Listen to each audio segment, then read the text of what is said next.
শুধু অগরে ফিটাইছে আর কোবাইছে আর কইছে কি যে তোর স্বামী আনিছিল। ভোলার লালমোহনে বিচ্ছিন্ন চরকচুয়া দখল নিয়ে বিএনপির দুই নেতার মধ্যে সংঘর্ষের ঘটনা ঘটেছে। এতে উভয় পক্ষের অন্তত ৮ জন আহত হয়েছেন। এই ঘটনায় বৃহস্পতিবার বিকালে ভোলা শহরের একটি রেস্টুরেন্টে সংবাদ সম্মেলন করেন চরকচুয়া বিএনপির ভারপ্রাপ্ত সভাপতি আনিসুল হক গাজী। সংবাদ সম্মেলনে তিনি অভিযোগ করে বলেন, স্থানীয় শরীফ ফরাজের কাছ থেকে তিনি ৪.৫ একর জমি লগ্নি নিয়ে দীর্ঘ ২৫ বছর ধরে ওই চরে চাষাবাদ করে আসছেন। গেল ৩ জুলাই ওই জমি চরফ্যাশন উপজেলার দুলারহাট থানার নীলকমল ইউনিয়ন বিএনপির সহ সাংগঠনিক সম্পাদক ফারুক সেরাং দাবি করে আসছেন। এরপর ৭ই জুলাই ফারুক সেরান তার দলবল নিয়ে ওই জমি থেকে আনিসুল হককে উৎখাত করতে তার পরিবারের উপর অতর্কিত হামলা চালায় এবং এই ঘটনায় ফারুককে প্রধান আসামি করে লালমোহন থানায় একটি মামলা দায়ের করা হয়। তবে পুলিশ আসামি ধরতে গড়িমসি করছে। শুধু অগরে ফিটাইছে আর কোবাইছে আর কইছে কি যে তোর স্বামী আনিছিল কই, তোর বাবা আনিছিল কই, এদেরকে বাইর করি তার তোকে পর কোন তোর সার হইব না। এই ঘটনা আমি একটা মামলা করছি লালমোহন থানায় মামলা করছি। এই মামলা করে আমার আসামি রোগী হাসপাতালে ওসি সাহেব গেছে, তারপরে প্রশাসন গেছে।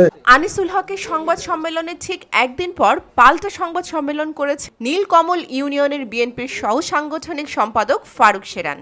সংবাদ সম্মেলনে তিনি দাবি করেন, আনিসুল হকের সঙ্গে জমির মূল মালিক রফিকুল ইসলামের দ্বন্দ্ব ছিল। সেই দ্বন্দ্বের বিরোধ মেটাতে গেলে ৭ই জুলাই ফারুক এবং তার লোকজন চরকচুয়ায় যান। এক পর্যায়ে সেখানে আনিসুল হকের স্ত্রীর সঙ্গে এক যুবকের তর্ক বিতর্কের সৃষ্টি হয়, যা পরে সংঘর্ষের রূপ নেয়। সেই সংঘর্ষে উভয় পক্ষের বেশ কয়েকজন আহত হন। উক্ত ঘটনার সঙ্গে ফারুক সেরাঙের কোনো সম্পৃক্ততা নেই বলেও সংবাদ সম্মেলনে তিনি দাবি করেন।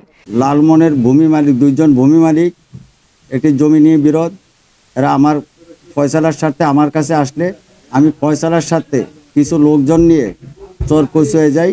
চরকচুয়ায় যাওয়ার পরে আমি এটা দুইজনের কাগজপত্র পর্যালোচনা করে দেখতে পেলাম যে একজনের কাগজপত্র সঠিক, আরেকজনের কাগজপত্র আনিসুল হক গাজী যে পক্ষ, ওনার কাগজপত্র সঠিক না।